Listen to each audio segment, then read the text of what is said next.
એવું છે કે જ્યાં લખ્યું કે આપના પૈસા અમે સ્વીકારી શકતા નથી એ બદલ ક્ષમા કરશો અને 12-2000 કર્મચારી પાછા બેઠા હોય એ પાછા કે પૈસા ના મૂકતા પૈસા આપવાની મનાઈ છે આવું વિશ્વમાં બીજો તો તમે 10 આપો તી પ્રમાણે પ્રસાદ હો આપો તી પ્રમાણે પ્રસાદ પણ 500 લો તી પણ 1000 લોકો તમને સ્પેશિયલ સીધા પકડી રાખો પણ એ બધા વિષ્ણુનું એક એવું મંદિર છે કે જે પૈસા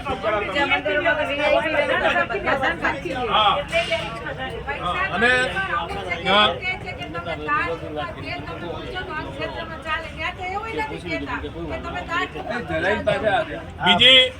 બીજી મોટી વાત આ બે વાતો શ્રેષ્ઠ છે બાપાના જીવનમાં.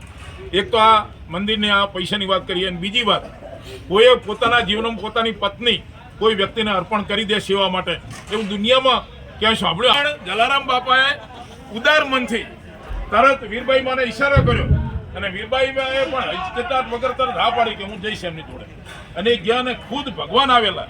આ કેવડી મોટી વાત આખા વિશ્વને નોંધ લેવી પડી. અને બીજી વાત ઘણીવાર આપણને એમ થાય જલારામ બાપા લોહાણામાં જન્મ્યા એટલે આપણે ગૌરવ લઈ શકીએ, આપણા રઘુવંશી છે એનું ગૌરવ 100% લઈ શકીએ, પણ સૌથી મોટી વાત એ છે કે જ્યારે તમે વીરપુર જો ત્યારે કોકને 10 જણને પૂછજો, 10 જણને પૂછે એમાં 3 ઠાકરને કરશે હાથ બીજા નીકળશે. કોઈ પટેલ હશે, કોઈ બ્રાહ્મણ હશે, કોઈ ચૌધરી હશે, ઠાકોર હશે. હું અમારા ક્યાં ગયો મારી મિસી અમારે 2 વર્ષના દિવસે અમારા ઘર ત્યાં અમદાવાદ હતા તો ત્યાં એક વાલ્મીકી સમાજની બેન એ સોસાયટીમાં વાળો છે સેન્ટ્રોસામાં એ કુદરતી આવી એટલે મારી મિસીસે પૂછ્યું કે શું કરો છો બેન કે અમારે કે વીરપુર જવાનું. પછી આખી એને વાત કરી કે અમે દર વર્ષે વીરપુર જઈએ દિવાળી ઉપર બાપાની મૂર્તિ લાવીએ એને પાણીથી ધોડાઈએ, દૂધથી ધોડાઈએ, દહીંથી ધોડાઈએ, પંચામૃતથી ધોડાઈએ, પછી એનું દર ગુરુવારે મૂર્તિ કરે એટલે લાવે દિવાળી પર પછી દર ગુરુવારે એ મૂર્તિનું યાર તો પૂજન કરે. આપણને આશ્ચર્ય થયું આટલા ભાવથી તો કદાચ આપણે કોઈ નથી કરતા. એટલે આ આપણને એમ લાગે ઠક્કર તરીકે આમ ને તેમને આપણે ગૌરવ લઈએ, ચોક્કસ આ સારી વાત છે. પણ વીરપુરની અંદર 70 થી 80% બીજા અન્ય સમાજો હોય છે, ઇવન મુસ્લિમો પણ દર્શન કરવા માટે આવે છે. એ પાછી બહુ મોટી વાત. અને આ બાપાના આપણે એના વારસદાર છીએ, બાપાના કાર્યમાં આપણને સેવાની કરવાની એક તક મળી છે. આપણે ખરેખર ખૂબ નસીબદાર છીએ, ભાગ્યશાળી છીએ, પુણ્યશાળી છીએ. આપણે મિટિંગ માટે ઘણા બધાને જાણ કરી અને અપેક્ષાથી 100-150 જેવા હશે, 100 જેવી સંખ્યા થઈ પણ ગઈ છે, હજુ આવશે ધીરે ધીરે. પણ મૂળ વાત એ છે કે કાલનો પ્રસંગ કાલે ટાઈમસર વહેલા જાગીએ, ટાઈમસર તૈયાર થઈને ટાઈમસર 8 વાગે મંદિરે આપણી બધાની હાજરી હોય. પૂજનમાં બેહવા ના થાય એ ભલે બેસે, બાકીના બધા પૂજન વખતે હાજર રહીએ. જન્મોત્સવ વખતે બાપાનો જન્મોત્સવ થાય ત્યારે હાજર રહીએ અને બરાબર 10 વાગે 10 કે 10:15 આપણે સંતવાણી ભજન ચાલુ કરી દઈશું જલારામ ગૌ સત્સંગ મંડળ દ્વારા. એમાં પણ પૂજાબેન કે શિલ્પાબેન બહેનોના ભજન થોડાક સમયસર પતાવીને તમારે બધાને 10-10:15 અહીં આવી જવું પડશે. એટલે 11 વાગે આપણે શરૂ કરશું એટલે 10:30 આસપાસ પુના 11 અહીં પહોંચીને બધી વ્યવસ્થા જે બહેનો જેના નામ છે કે નથી બાપાના કામમાં જોડાવું એમાં નામ ને ફોન ને કોઈ જરૂર નથી. મારે ફોન આવ્યો કે ના એમાં પડવાનું નથી, મારું નામ મેસેજમાં છે કે નથી એમાં પડવાનું નથી, મને કોઈ કીધું કે ના કીધું એમાં પડવાનું નથી. મને તો જલારામ બાપાનો આદેશ છે મારે આ કામ કરવાનું છે. જેના હાથમાં જે કામ આવ્યું તે પૂરી હાથમાં પીરસો ને પૂરી મોહનથાળ આવે મોહનથાળ. અને છેલ્લે અમારા નીમુબેન ક્યાં ગયા? હા, નીમુબેન અમારા રાજેન્દ્રભાઈ તો 2-4 જણા તો સ્વૈચ્છિક કીધું છે કે જ્યાં ક્યાં ગયા અંશાબેન તમે પણ કે જ્યાં થાળીઓ મુકાતી હોય ત્યાં કોઈ બગાડ ના કરે ત્યાં ઉભા રહીને અમે દબાણ કરીને ખવડાવશું દિવાળીના રામ. એટલે આવા ભાઈઓ બહેનોને ખરેખર વંદન છે કે જેણે સ્વૈચ્છિક આવી જવાબદારી સ્વીકારી. સ્વાધ્યાય પરિવારમાં જો કોઈ જતા હોય તો માફ કરજો પણ ઘણાને ખ્યાલ હોય કે ના, હું એટલા માટે કહું છું સ્વાધ્યાય પરિવારના જ્યારે કોન્ટ્રાક્ટ દાદાના બધા કાર્યક્રમો હોય ને ત્યારે જે પગરખા હાચવવાની જે સેવા હોય ને એના માટે પડાપડી થાય. એ છેલ્લામાં છેલ્લી સેવા કહેવાય મારી દ્રષ્ટિએ, પણ એ પગરખાની સેવા માટે પડાપડી થાય અને એના માટે રીતસર આમ લોકો પડાપડી કરે કે પગરખાની સેવા અમે સ્વીકારશું, પગરખા અમે હાચવું. એટલે આ જલારામ બાપાનું કામ એવું છે, કઈ સેવા આપણને મળી છે એ મહત્વ નથી, પણ બાપાના કામમાં સેવા થાય, બાપાનું સ્મરણ થાય. અને જ્યારે અહીં પીરસતા હોય ત્યારે બહેનો કે ભાઈઓ જે પીરસતા ત્યારે જય જલારામ, જય શ્રી રામ બોલતા બોલતા જ પીરસજો. એ બોલે તો જ મોહનથાળ હાલવાનો, જય જલારામ બોલો તો નહીં તો નહીં હાલવાનો, ભલે 2 મિનિટ ઉભો રહે. વાત સમજો. એટલે એ બને આપણે નામ લેવાશે અને સામેવાળા પણ લેશે. એટલે આ રીતે આપણે એક માહોલ ઊભો કરવાનો. શોભાયાત્રામાં પણ બધા ભાઈઓ બહેનો સરસ રીતે તૈયાર થઈને આવે.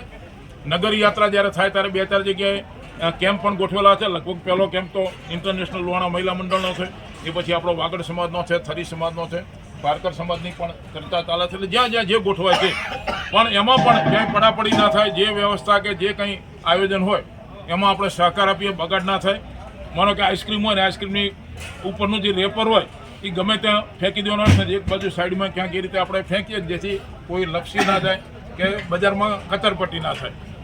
એ રીતે પીવાનું પાણી પણ આપણી સાથે હશે, થોડીક બોટલો હશે ને થોડા પીવાના પાણીના કેરબા હશે, પણ આપણે એ કેરબામાંથી જ પાણી પીએ. પાણીની બોટલ કદાચ લઈ અને પીએ તો એ પાણીની બોટલ જ્યાં ત્યાં ફેંકવી નહીં.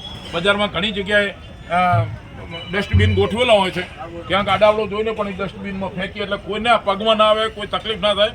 અને સૌથી મોટી વાત તો ગૌ માતા ક્યાંય અત્યારે પરિસ્થિતિ બજારની એવી છે કે ગૌ માતાને ખાવાનું મળે કે ના મળે, પછી તો પ્લાસ્ટિકે ખાઈ જાય અને એના કારણે પરિસ્થિતિ એવી થાય છે કે કોઈ ગૌ માતાનું આંતરડાનું ઓપરેશન થતું જોયું, એના વિડીયો 1-2 વાર આવેલા છે, એને જોયું ખ્યાલ આવે કે એટલું બધું પ્લાસ્ટિક પેટમાંથી નીકળે છે. એટલે આવા સંજોગોમાં આપણે આટલી સેવા તો કરી શકીએ. પ્લાસ્ટિક ઉપર પ્રતિબંધ મૂકવાનું ક્યારે હવે શક્ય નથી, ભલે વાત કરીએ પણ એ શક્ય નથી, કારણ કે ચારે બાજુ પ્લાસ્ટિકનો ઉપયોગ એટલો બધો છે. સ્વેચ્છાએ આપણે જે કંઈ કરીએ વાત જુદી છે, બાકી ઓવરઓલ પ્રતિબંધ મુકાય એવું કોઈ શક્ય નથી. પણ આટલું થઈ શકે કે આપણે પ્લાસ્ટિકનો એ રીતે નિકાલ કરીએ કે જેથી ગાયના પેટમાં ના જાય. એટલે એ રીતે પણ સહકાર આપીએ. શોભાયાત્રા પતિને જ્યારે આવશે ત્યારે સાંજે જલારામ મંદિરે મહાઆરતી હશે 108 દીવાની. એટલે એ આરતીમાં પણ વારા ફરતી બધાને લાભ આપી આવો દીધી. એ આરતીનો પણ બધા લાભ લે અને એ રીતે એ બધા આયોજનમાં શારદાબેન અને શિલ્પાબેન અને જ્યોતિબેન એ બધા હશે. અને આ જે પીરસવાની વ્યવસ્થા છે પૂજાબેન, એમાં તમારી ટીમ હશે. જે હોય તે હજુ રાત્રે સંપર્ક કરી લેજો. તમારે તમારી રીતે સ્વૈચ્છિક એક હરખો ડ્રેસ નક્કી કરવો જ કરજો, ના કરવો તો વાંધો નથી. એમાં કોઈ આપણે કાલે પૂરતું કોઈ પણ પ્રકારનું ડ્રેસનું કોઈ દબાણ જ નથી. આ તો એક ખાલી ના ગઈ સાલ કંઈક કર્યું હતું, મને યાદ છે ગઈ સાલ કંઈક એવું નક્કી કર્યું હતું એટલે શોભાયાત્રામાં પણ જાણે આપણા દીકરા કે દીકરી કે ભાઈ કે બહેનના લગ્ન હોય એ રીતે ટનાટન તૈયાર થઈને આવવાનું. કાલનો આખો દિવસ જ એવો છે કે એમાં ક્યાંય આપણે કચાશ છોડવાની નથી. વધારેમાં વધારે લોકો આવે, વધારેમાં વધારે સેવા થાય અને વધારે સારી રીતે આખો આપણો પ્રસંગ ઉજવાય. કાલે ગોળવાઈ પણ ક્યાંક ને ક્યાંક સાંજે કાર્યક્રમો હશે, પણ છેલ્લે મહાઆરતી પતી જાય ત્યાં સુધી બધા હાજરી આપે અને છેલ્લે પછી જેને જે રીતે અનુકૂળ હોય એ રીતે પોતે વિદાય લે. બીજી કોઈ સૂચના આપના હોય તો કનુભાઈ આચાર્ય સાહેબ આપણને થોડું માર્ગદર્શન આપશે. અને પછી આપણા પહેલાં તો કનુભાઈ ઊભા થાય, કનુભાઈને ખૂબ તાળીઓથી વધાવી આવો દીકરી. આપણે કાલે એમનું સન્માન તો કરવાના છીએ, પણ આજે જ્યારે અહીંયા હાજર છે ત્યારે તમે જુઓ બધાનો કેટલો બધો ઉત્સાહ છે. તમારા ઉપર બાપાની કૃપા, અમારા ઉપર કૃપા ને આપણા બધા ઉપર કૃપા, એટલે આ બહુ મોટી વાત. બરાબર. અને તમે જે પરમાત્માની કૃપાથી જે કંઈ મળ્યું છે એનો સદુપયોગ કરી રહ્યા છે એ બહુ મોટું કહેવાય, જબરદસ્ત. એટલે એ બદલ પણ વંદન. સાહેબ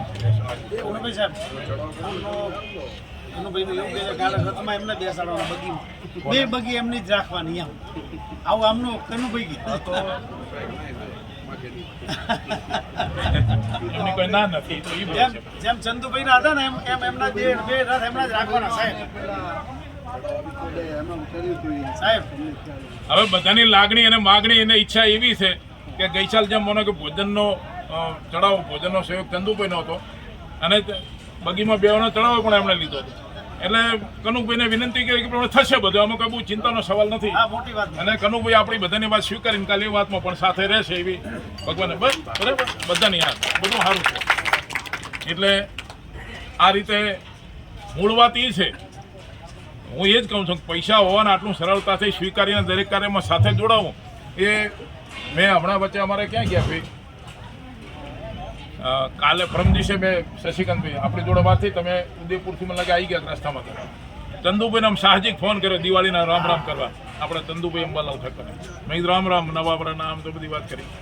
પછી મેં કીધું બસ ગૌ માતાને યાદ કરજો. એ યાદ શું કરો કે 51,000 લખી લો. એટલે આમ એટલી સાહજિકતાથી ને ઘણા કે 11 લખવાનું, પછી આપણે 1 કરવાનું, 25 કરાવવાનું, પણ આજે પરમાત્માની કૃપા એમને બધાને અહીં બેઠેલા 30% જેને પૈસા છે એની વાત કરું, 30% તો ખબર પડી જ ગઈ છે ગોપાલ લઈને જવાના નથી, એટલે વારંવાર ઉપયોગી થાય છે. આમાં 30-40% તો એકદમ ખ્યાલ આવી ગયો છે ઉપર લઈ જવાની કોઈ જોગવાઈ જ નથી, અને છે નહીં હકીકતમાં. હા, આ જ જોગવાઈ છે કે FD કરાવો. મેં સવારે સાહેબ વાત થઈ કે રિઝર્વ બેંક અને SBIમાં શશિકાંતભાઈ દર સાલ આંકડા આવે, અબજો રૂપિયાની FD એવી પડી છે કે જેનું કોઈ રણીધણી જ નહીં, કોઈ રણીધણી જ નહીં. કેટલા FD ઘટાઈ મૂકીને જતા રહ્યા. સાહેબ LICમાં આવું છે બરાબર. એ તો રંજનબેન બેઠા ને LIC તમને ખબર હશે, કેટલાના વીમા પાક લેવા જ રહેતા નથી.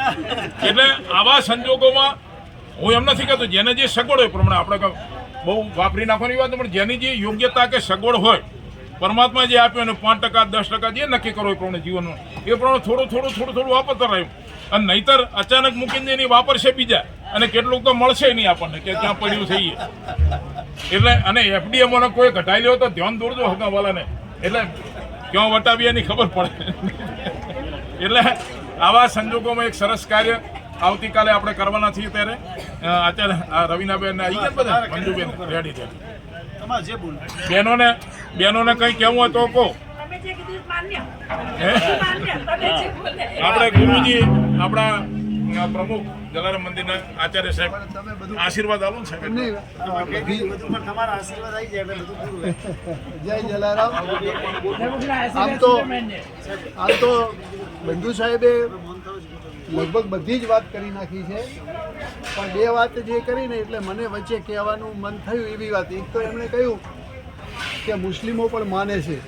અમારા કમલ હસન સાહેબ, એ કમલ હસન મુસ્લિમ છે અને જલા બાપાને એટલું બધું માને છે કે એમના ઉપર જ્યારે સંકટ આવી, મુશ્કેલી આવી, ત્યારે એમણે જલા બાપાને યાદ કર્યા. અને વીરપુર દર મહિને જાય, ડીસાની અંદર ડીસા જલારામ મંદિરમાં દર્શન કરવા આવે જ્યારે એમને તકલીફ પડે ત્યારે. અને એમની તો એટલી બધી ભયંકર તકલીફ એમને પડેલી, અને એમાંથી એ પાર ઉતર્યા. એટલે આજે પણ ફોન કરી જલા બાબાને યાદ કરે. બહુ મોટા અધિકારી છે, એ અમારા સંપર્કમાં છે સાહેબના ને અમારા, અને અમને પ્રત્યક્ષ અનુભવ છે. એટલે એક વાત એ, જલા બાપા એક એવા પ્રકારના સંત હતા. ઘણા બધા સંતોના જીવન ચરિત્ર લખાયા છે, એ લખ્યા છે, એ મારો અનુભવ પણ છે. પણ જલા બાપા એક અલગ પ્રકારનું વ્યક્તિત્વ હતા. જલા બાપાએ કોઈ ઉપદેશ આપ્યો જ નથી ક્યારેય. જલા બાપાએ ભજન નથી લખ્યા. ઘણા બધા સંતોએ ભજન લખ્યા, ઘણા બધા સંતોએ પુસ્તકો લખ્યા. જલા બાપાના ગુરુ ભોજલ ગામે તો એવા ભજનો લખ્યા છે, અદ્ભુત ભજનો લખ્યા છે. પણ જલા બાપાએ એવું કાંઈ કર્યું નથી. નથી ભજન લખ્યા, નથી પુસ્તક લખ્યું, નથી કોઈને ઉપદેશ આપ્યો. મૌન રહીને માત્ર કામ કર્યું છે, માત્ર કામ. એટલે જલા બાપાનું જીવન બધાથી જુદું એટલા માટે પડે છે કે સંતોની અંદર એમણે એક આખો નવો માર્ગ ઊભો કર્યો. આખી એક અલગ પ્રકારનું દર્શન એમને ઊભું કર્યું. એટલે એમનું જે દર્શન છે ને, વિશિષ્ટ દર્શન છે, એ અભ્યાસ કરવા જેવો છે કે આ કેમ અલગ પડે છે, બધાથી અલગ પડે છે. અને એટલા માટે આખા વિશ્વમાં જલા બાપાના મંદિરો બન્યા છે. તમને નવાઈ લાગશે, જે અરબસ્તાન છે ને, અરબસ્તાન અને બીજા કેટલાક મુસ્લિમ દેશો એવા છે કે જ્યાં મક્કાના 100 કિલોમીટરના એરિયાની અંદર બિન મુસ્લિમને કોઈને આવવા ના દે. દુબઈની અંદર જલા બાપાનું મંદિર બનાવવું એ અદ્ભુત એક આખી વાત જ અલગ છે. કારણ કે એ બધા મુસ્લિમોની અંદર એવી માન્યતા છે કે જ્યાં એની મસ્જિદ હોય ને 100 કિલોમીટરના એરિયાની અંદર કોઈ પણ બીજા ધર્મનો માણસ પ્રવેશી ના આવે. તમારે મક્કા જવું તો તમે ના જઈ શકો, 100 કિલોમીટરના એરિયામાં તમને ના આવવા દે, મંદિર ના બનાવે. દુબઈની અંદર જલા બાપાનું મંદિર બન્યું. અને દુબઈની અંદર જે મુસ્લિમો છે, શેખ છે, તે જલા બાપાને માનવાવાળા છે. એટલે જલા બાપાનું અદ્ભુત વ્યક્તિત્વ છે. અને જે પેલી વાત કરીને વીરબાઈ માને આપવાની, જલા બાપાએ ધર્મની ધજા બાંધી ત્યારે એમણે નક્કી કર્યું હતું કે મારી પાસે જે કોઈ કંઈ પણ માગવા આવશે તો એને આપીશું. એટલે બધા જાત જાતની વસ્તુ માગવા આવે તો આપે, પણ જ્યારે એમને વીરબાઈ માગવા આવ્યા ત્યારે એ જે માગવા આવ્યા છે એ પત્ની તરીકે માગવા નથી આવ્યા. થોડીક મારે સ્પષ્ટતા કરવી છે. એ જ્યારે આવ્યા ને ત્યારે આવીને જલાબાપા પાસે આવ્યા ને જલાબાપાએ કીધું કે જલાબાપાએ હાથ જોડ્યા કે આપ ભોજન કરો. તો કે હું ભોજન નહીં કરું. કે કેમ? ભોજન કરવું હોય તો મારી એક શરત છે. કે શું શરત છે? તો એમણે એમ કહ્યું કે એવી શરત છે કે મારી સેવા કરવા માટે તું તારી પત્નીને આપ. એટલે સેવા કરવા માટે એમણે કહ્યું કે મારી સેવા કરવા માટેની વ્યવસ્થા માટે તું તારી પત્નીને આપ, તો હું ભોજન કરું. એ શરતે હું ભોજન કરું. ભોજન કરાવવા માટે કરીને એમણે વીરબાઈ માને કહ્યું. વીરબાઈ માએ કહ્યું કે હું ચોક્કસ એમની સાથે જઈશ ને સેવા કરીશ. એટલે એક આ બધા અદ્ભુત પ્રસંગો એમના જીવનમાં બન્યા છે. આપણે બધા ખૂબ જલાબાપાને માનીએ છીએ અને જલાબાપાની કૃપાને કારણે આપણે બધાને ખૂબ સુખી છીએ. હજી પણ વધારે સુખી થાવ એવી જલાબાપાને પ્રાર્થના સાથે બીજું કાંઈ મારે વ્યવસ્થા બાબતમાં તો બંધુ સાહેબે બધી વાત કરી છે અને બધા હોંશથી આપણે બધા સાથે જોડાઈએ છીએ. વધારે ને વધારે સારી રીતે આવતીકાલે આપણો આ આખો કાર્યક્રમ અહીંયા કને આપણે મૂકી શકીએ, તૈયાર કરી શકીએ અને અમારા ચંદુભાઈ જેવા તો આખો કાર્યક્રમને રિલે કરીને યુટ્યુબ ઉપર પણ મૂકે છે. એટલે મને લાગે છે કે કાલો આખો કાર્યક્રમ આપણો યુટ્યુબ ઉપર પણ જશે અને આખું વિશ્વ નિહાળશે. ધન્યવાદ. જય જલાબાપા.